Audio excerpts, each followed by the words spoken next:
Olá pessoal, bem-vinda, bem-vindo, bem-vinde ao canal Cláudio Chaves a mais uma crônica dominical. Hoje, dia 29 de dezembro, a nossa última crônica de 2024. E se você já é inscrita, já é inscrito no canal Cláudio Chaves, muito obrigado por esse privilégio, né? Por esse prestígio, né, de fazer parte aqui do nosso canal.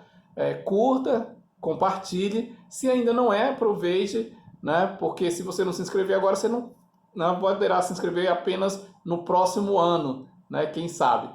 Mas é isso. Hoje a nossa crônica é um pequeno retrospecto, né, dos fatos que marcaram esse ano de 2024 e tem como título Adeus 2024, ano incendiário e indiciário. Eu lembro sempre que eu falo de Laranjal do Jari, sul do estado do Amapá, a cidade que não tem biblioteca pública. Então, curiosamente, 2024, eu creio que não por coincidência, começa no Brasil, né, com eventos oficiais, né, convocados pelo governo federal, juntamente com o Congresso e o Poder Judiciário, atos memorativos, atos para relembrar, né, o 8 de janeiro de 2023. Então, 2024 começa, digamos, de certa forma, retrocedendo, né, e não progredindo, né? Vamos dizer assim, nesse sentido, né? Vamos dizer assim, simbolicamente, né? Como se estivesse havendo né, um retrocesso, né, histórico, né? Porque começa justamente lembrando um fato, né, recente, que foi o 8 de janeiro de 2023 e a tentativa, né, de golpe de Estado. Né? E termina exatamente tendo como fato mais relevante na política interna do Brasil as revelações trazidas pela Polícia Federal de uma operação, né, denominada pelos seus idealizadores, né, como Punhal Verde e Amarelo, cujo objetivo era o assassinato, ou entre os objetivos incluía o assassinato do presidente eleito Lula, do seu vice Alckmin e do presidente do TSE à época, o ministro do STF, Alexandre de Moraes. Essa operação trouxe à tona essa, entre outras informações, né? O ex-ajudante de ordem do ex-presidente, o tenente-coronel doutor Mauro Cid, né? Para quem não sabe, Mauro Cid tem doutorado, né? Isso que é surpreendente, né? Todo o conhecimento que ele tem, todo o currículo, né? E se submeter, né, às orientações do ex-presidente. Mas acontece, ele volta a depor, porque diante das revelações da Polícia Federal, né, ele corria o risco de perder o benefício da delação premiada e voltar para a prisão, para o regime fechado. Então, ele colaborou novamente, o Alexandre de Moraes, o ministro Alexandre de Moraes, entendeu que a delação continuava válida e, portanto, ele continua em prisão domiciliar. Esse feito, como nós sabemos, culminou, né, com o indiciamento de mais de 30, quase 40 pessoas, quase 30 delas militares, né, incluindo o ex-presidente da República, e a prisão, ou pelo menos a detenção, né, do general Braga Neto, general do Exército, que foi ministro da Casa Civil, ministro da Defesa do governo anterior e vice, né, vice-candidato a presidente nas eleições de 2022. Né? Mas vamos retroceder, vamos relembrar aqui alguns fatos de 2024. O primeiro deles é que foi o ano mais quente da Terra, né? Aí a questão dos eventos climáticos extremos, muitos furacões, tufões, né? Erupções vulcânicas, enchentes e secas, recordes, né? Nós começamos o ano ainda no fim do primeiro trimestre, né? Com enchentes as maiores enchentes do Rio Grande do Sul nos últimos 80 anos, né? Dezenas de municípios inundados, a capital, né? Porto Alegre, né? Só recentemente as coisas voltaram, digamos assim, praticamente na sua totalidade, como o funcionamento do aeroporto, né? E tantas outras coisas. Foi algo realmente muito, muito dramático, não é? Para o Rio Grande do Sul. Nós tivemos esse ano, né, o Japão sendo mais um país a conquistar a Lua, né, a chegar à Lua, né, isso já no âmbito internacional. As guerras continuam entre Rússia e Ucrânia, Israel e o Hamas, sendo que, no caso da guerra de Israel, né, ela se estende agora para o Líbano, né, uma guerra contra o Hezbollah, né?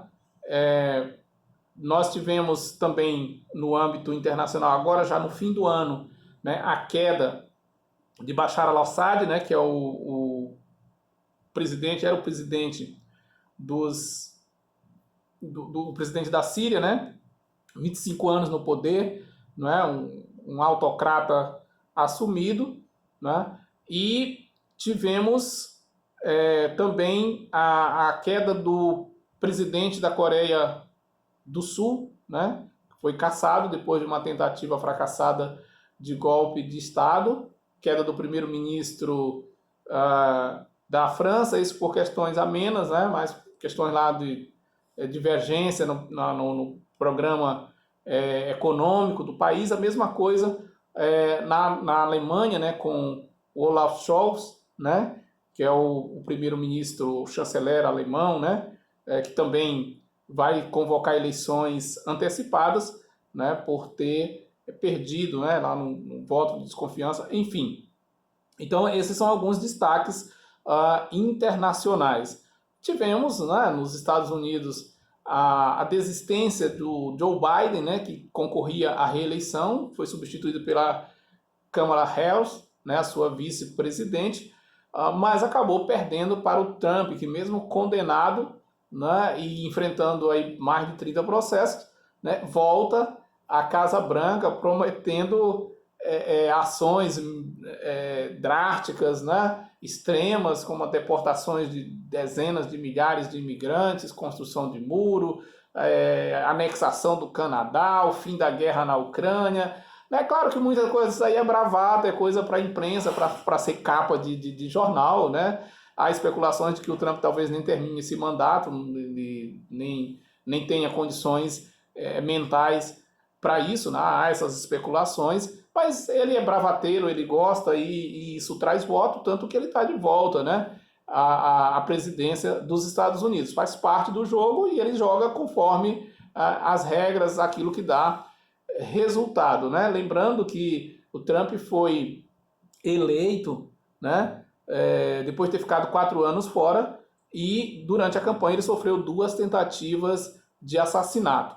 Enquanto isso, na Venezuela nós tivemos a reeleição, né, muito contestada internamente, externamente, do Nicolás Maduro, né, na Venezuela. Até hoje as atas não foram mostradas, mas a Suprema Corte da Venezuela reconheceu o resultado das eleições, né? Ou pelo menos da eleição presidencial, mais especificamente. Enquanto a Suprema Corte de lá reconhecia o resultado da eleição contestada do Nicolás Maduro, a Suprema Corte dos Estados Unidos restringia, né, a liberdade das mulheres estadunidenses com relação ao aborto, né? E a Suprema Corte do Brasil suspendia as atividades da rede social X aqui no Brasil depois de uma queda de braço com o seu acionista majoritário, né? O Elon Musk, o exibido, né? O exibicionista, o excêntrico bilionário estadunidense, né? E também sul-africano, enfim. Então, depois de uma disputa, né, e uma pressão dos investidores, o Elon Musk resolveu respeitar, né, a Suprema Corte do Brasil e então cumprir as determinações do Supremo Tribunal Federal brasileiro. Enquanto isso, na Alemanha, né, a Alemanha reconheceu, ou melhor dizendo, legalizou, né, o uso da maconha para fins recreativos, e a França torna-se o primeiro país do mundo a tornar o aborto, né, o direito ao aborto, algo constitucional. Né? Isso também é muito interessante, né, a gente lembrar que, por seu turno, o Papa pediu perdão pelos muitos crimes sexuais cometidos ao longo de décadas, né, por líderes, por padres católicos contra menores de idade. Né? Então, o Papa reconheceu e pediu perdão, e Portugal, né, reconheceu oficialmente e se desculpou com o Brasil pelo genocídio, reconheceu o genocídio indígena, né, e também a tragédia que foi a escravidão, né, de africanos e de brasileiros durante o período colonial, coisa que muitos brasileiros, né, inclusive indígenas, né, ou descendentes de indígenas e tal, não reconhecem, né, negam até hoje ou dizem que foi um benefício, como é o caso da opinião do ex-vice-presidente, hoje senador pelo Rio Grande do Sul, Hamilton Mourão, né, diz que das três etnias que formam o Brasil, a única que presta é o colonizador, né, o branco. O indígena e o preto, eles representam o atraso do Brasil. Essa é a opinião dele. Né? Avançando um pouco mais, né? Nós tivemos aí os Jogos Olímpicos, né, no mês de julho, com o Brasil sendo destaque, né, principalmente na ginástica feminina, com a Rebeca Andrade se tornando a nossa maior medalhista olímpica. Tivemos aquelas polêmicas também durante a abertura, né? A questão lá da performance artística, que uns interpretaram que era uma ofensa, uma referência à Santa Ceia. Os organizadores disseram que não, que se tratava de uma celebração pagã, de uma referência, né, a Baco e etc. e tal.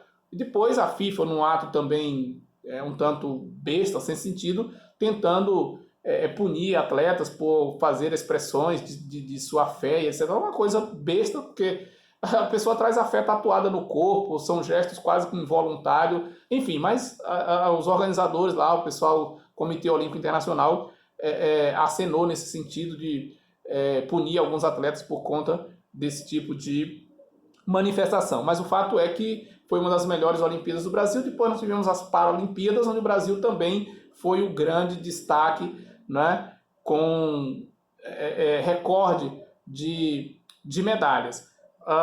Tivemos ainda, agora já no fim do ano, Vini Júnior, né, o Vinícius Júnior, jogador do Real Madrid, como o melhor do mundo pela FIFA, e a Marta, né, do futebol feminino brasileiro, né, brasileira do futebol feminino, né, como o gol mais bonito, né, recebendo o prêmio que leva o nome da própria Marta. Né? No Brasil, nós perdemos o Silvio Santos, né, o grande comunicador Silvio Santos, né, que veio a falecer esse ano. Né? Tivemos o que mais de destaque em termos de Brasil? Assim, muito importante, né, não podemos esquecer, né, depois de 6 anos, né, finalmente a elucidação do caso Marielle Franco, né, com a confissão do assassino, né, o Rony Lessa, né, e através da sua delação, né, o indiciamento, né, e a prisão do que é apontado como mandante, né, o Domingos Brazão, né, aliás, o Chiquinho Brazão, né, os irmãos Brazão, mas principalmente Chiquinho Brazão, que é o deputado federal, está preso, teve um mandato cassado pela Câmara dos Deputados, prisão decretada pelo Supremo Tribunal Federal, e está preso, né, como mandante do caso do assassinato de Marielle Franco, seu motorista Anderson Gomes. Né. Ainda tivemos, e isso aí não podemos esquecer, né, um ano incendiário, o ano mais quente da história, não poderia, né, dar outra, né? Foi um ano de Botafogo, né? No sentido figurado, né? Claro que os incêndios, a temperatura alta, os eventos climáticos têm isso aí muito ruim, muito triste para nós, mas no sentido figurado, realmente foi um ano de Botafogo. Botafogo, o time carioca, campeão brasileiro, né, e pela primeira vez campeão da América, né? Sem dúvida alguma, o grande destaque do futebol brasileiro nesse ano de 2024. E aí nós tivemos as eleições municipais, né, onde o grande destaque foi a cadeirada, né? Infelizmente, lá em São Paulo, eleição municipal de São Paulo, o coach lá e o apresentador da Atena, né? O restante aconteceu o que era previsível, né? Através das emendas PIX, aí, muitos prefeitos, milhares foram reeleitos aí pelo Brasil adentro, né? Em Macapá, capital do Amapá, tivemos aí a reeleição, não sei, eu acho que com o maior índice de popularidade, de aprovação, digamos assim, de um prefeito, né? O prefeito, o Dr. Furlan, né? O prefeito da capital, do Macapá. Laranjal do Jari, tivemos também a eleição do candidato da situação, né? O candidato indicado pelo prefeito atual, o Márcio Serrão, foi o Ted Menezes, que era seu secretário de saúde, então foi eleito juntamente com o irmão Eliar Conrado, o seu vice. A Câmara de Vereadores tivemos uma boa renovação, 6 vereadores que estavam não foram reeleitos, entraram, portanto, novos vereadores, sendo que um desses, pelo menos um, que eu me lembro no momento, está retornando à Câmara de Vereadores, o vereador Cláudio Ribeiro, né, conhecido como seu Cláudio, que ficou fora de 2020 a 2024, ele tinha sido eleito em 2016, e retorna à Câmara Municipal. Com outro destaque, nós tínhamos apenas uma vereadora, a vereadora Vera da Farmácia. Vamos continuar, né, com apenas uma vereadora, caso ela continue, que foi eleita, né, a vereadora Ana Duarte. São 11, né, cadeiras, né, isso merece uma boa reflexão, né, e eu já ouço especulações por aí de que talvez ela não permaneça como vereadora por conta daqueles acordos que há, né, de assumir secretaria e tal. Há indícios de que ela poderá assumir uma secretaria e o seu suplente ou a sua suplente assumir seu lugar. Ainda tivemos o caso do acidente do presidente Lula, né? E, como sempre, gera muitas especulações, depois da cirurgia e tal, ele já está de volta. E na economia, gente? Na economia, nós temos aí o país com maior índice, né? Ou menor, melhor dizendo, né? O melhor índice de desemprego, o maior índice de emprego, né? Praticamente o pleno emprego, já começa a enfrentar problema de escassez de mão de obra, né?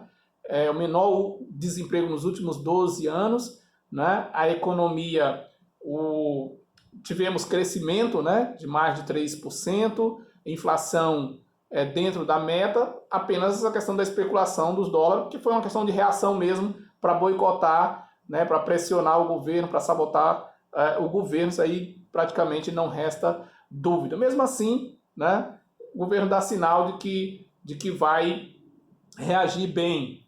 Chegamos ao fim da era Campos Neto no Banco Central, vamos começar uma nova gestão.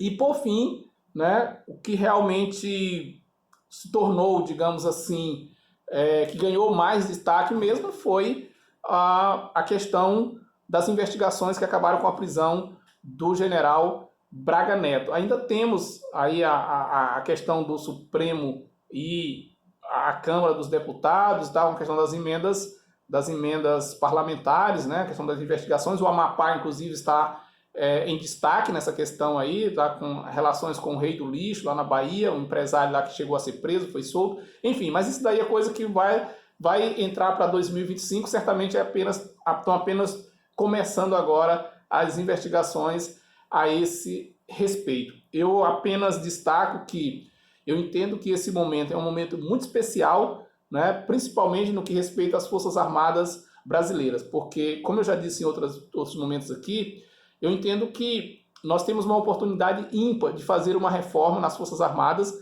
e se tiver alguma coisa que a gente possa dizer que foi boa no governo anterior, no governo federal, no governo do ex-presidente que agora está indiciado, eu diria que foi justamente trazer à luz tudo isso, ou seja, a gente descobrir que um grupo de elite do Exército, que deveria proteger a população, que é treinado, capacitado para isso, né, estava tramando nada mais, nada menos que a morte do presidente eleito, seu vice, e do presidente da Corte Eleitoral, da Corte Superior Eleitoral, Alexandre de Moraes, né? Então eu entendo que nós precisamos aproveitar essa oportunidade para fazer uma profunda reforma nas Forças Armadas para o bem do país, para o bem da nação, do Estado brasileiro e principalmente das próprias Forças Armadas, que terão a possibilidade de se livrar, né, de uma vez daquilo que os próprios mentores, né, do plano que objetivava assassinar autoridades se auto-intitularam como a rataria. E o senador Omar Aziz, em outros tempos, chegou a chamar de banda podre das Forças Armadas. Então é isso, gente. Eu encerro por aqui a nossa última crônica dominical de 2024 e desejando que em 2025 nós possamos continuar reforçando principalmente os nossos valores morais. Sem trocadilho. Até mais. Feliz 2025.